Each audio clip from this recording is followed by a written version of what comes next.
direct des courses avec la Fédération Anjoumaine Centre-Ouest et Oxygène Radio. Allez, on se retrouve après l'arrivée donc du prix des sociétaires.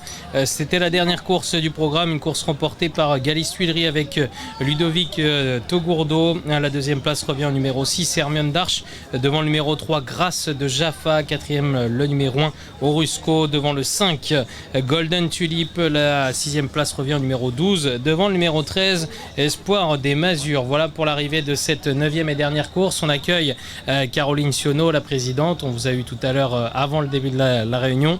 On va clôturer cette journée avec vous. Et puis également le lauréat Ludovic, félicitations pour cette victoire. Merci. On va commencer avec vous. C'est une quatrième victoire en tant qu'amateur. Alors rappelez-nous un peu votre parcours, parce qu'il est un peu atypique. Tout à fait. Le parcours est atypique. En effet, moi j'ai commencé comme apprenti dans le trot. Quand j'avais 15 ans, j'ai fait l'école de Gragne.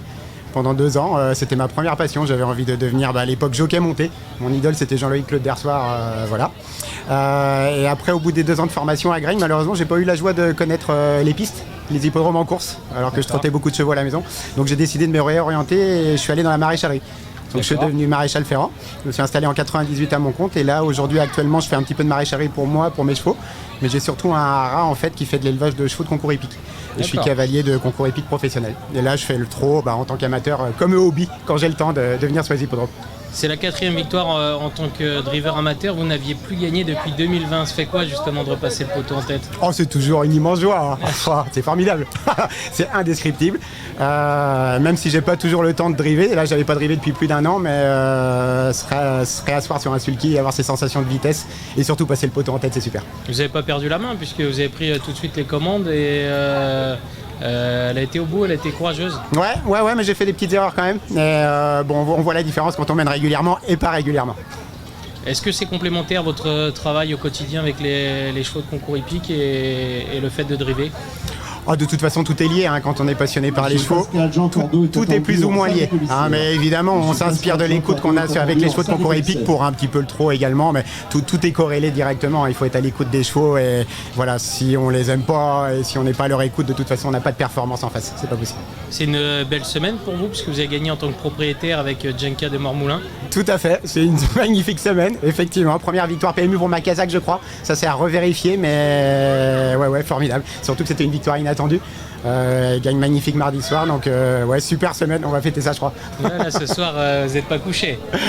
Oui, on va quand même aller au boulot demain, donc on va pas faire de vieux os, mais on va fêter ça quand même. Est-ce qu'on vous revoit rapidement sur un sulky ou... Là j'ai que Galis amené tout de suite, mais ouais, on va continuer en fonction de son programme, on va voir ce qu'elle a comme engagement et on va continuer bien sûr. Et comment ça se passe ? Est-ce que vous allez régulièrement la trotter ou Non, je l'ai trottée qu'une fois pour avoir un peu les sensations. Ça m'a suffi, elle est très brave, donc franchement il n'y a pas besoin d'avoir un haut niveau au sulky pour l'amener correctement, je pense. Voilà. Pour revenir à votre activité, est-ce que vous pouvez la présenter ? Mon activité ? Oui, alors le haras, c'est le haras de Mormoulin, situé entre Rambouillet et Dreux, dans le 28. Et on a une activité principalement d'élevage et de valorisation de chevaux de concours hippique. Voilà. Combien de chevaux à l'écurie ? On a environ 70 chevaux et on est aussi centre de reproduction. On fait des inséminations, des transferts d'embryons, tout ça dans le milieu du concours hippique. Donc en saison de repro, on monte à plus de 100 chevaux sur la structure. D'accord, donc pas mal de travail. Pas mal de travail pendant la saison de repro et là elle se termine actuellement et on va pouvoir respirer un peu. Est-ce que vous continuez un petit peu la maréchalerie en dehors de vos chevaux ou pas forcément le temps ? Non, j'ai plus le temps d'aller en clientèle malheureusement. J'étais associé avec mon frère qui a eu un accident et on a été obligé de fermer l'entreprise de maréchalerie, mais non, je vais plus en clientèle extérieure. J'ai déjà à peine le temps de faire les miens, je suis obligé d'appeler les copains pour venir à l'écurie de temps en temps leur mettre des fers, donc voilà. Merci en tout cas d'être passé nous voir et félicitations pour cette victoire. Merci beaucoup. Je vous souhaite de nouvelles victoires et de ne pas attendre 3 ans avant de repasser le poteau. Je me le souhaite également, merci beaucoup. Un petit mot maintenant avec la présidente. On va résumer cette journée. Comment est-ce que ça s'est passé ? Il y avait beaucoup de monde aujourd'hui. Écoutez, ça s'est visiblement très bien passé. Nous avons battu notre record d'entrée. On n'a pas fait ce nombre d'entrées au moins depuis les années 2015. Donc on avoisine les 900 entrées payantes. Voilà, ça c'est une réelle satisfaction. On pouvait le voir, hein, il y avait beaucoup de monde effectivement au guichet, beaucoup de monde aux buvettes, beaucoup de monde aux animations. Et en enjeu, on atteint les 52 000 € effectivement. Donc ça va de pair, c'est pareil. Ça fait très longtemps qu'on a fait ces chiffres-là. Tout s'est bien passé ?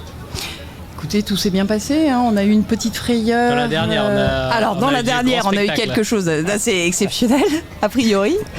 Et puis on a une, je pense à Monsieur Angot. Et puis visiblement, c'était pas méchant. Voilà, plus de peur que de mal. Voilà, très bien passé. Les courses se sont bien déroulées.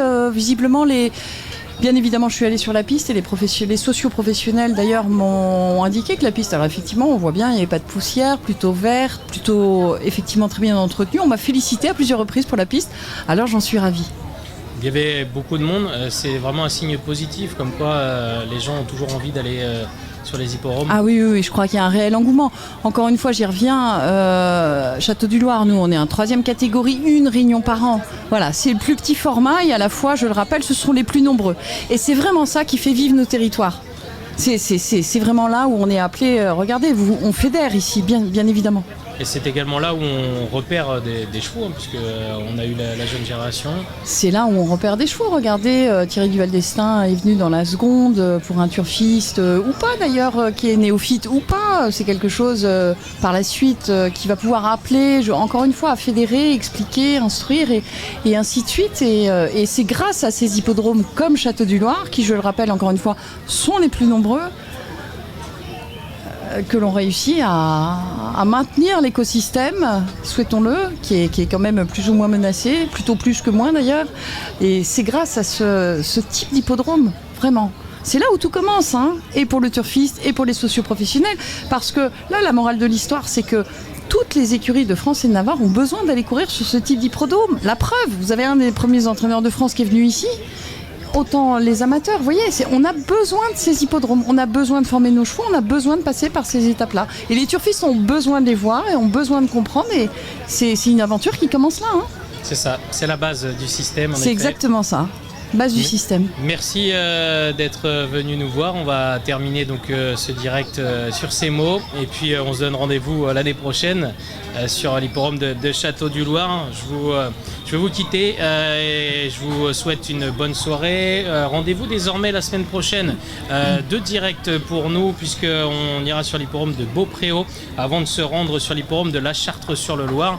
En attendant, n'hésitez pas à retrouver donc le direct, à revoir tout ça, et notamment je vous invite à revoir la dernière course, hein, puisque Henri Vivant, il nous a fait vraiment du show, il nous a fait un grand spectacle, donc n'hésitez pas à retrouver tout ça sur nos réseaux sociaux. Merci à vous, à bientôt, bonne soirée, et ciao.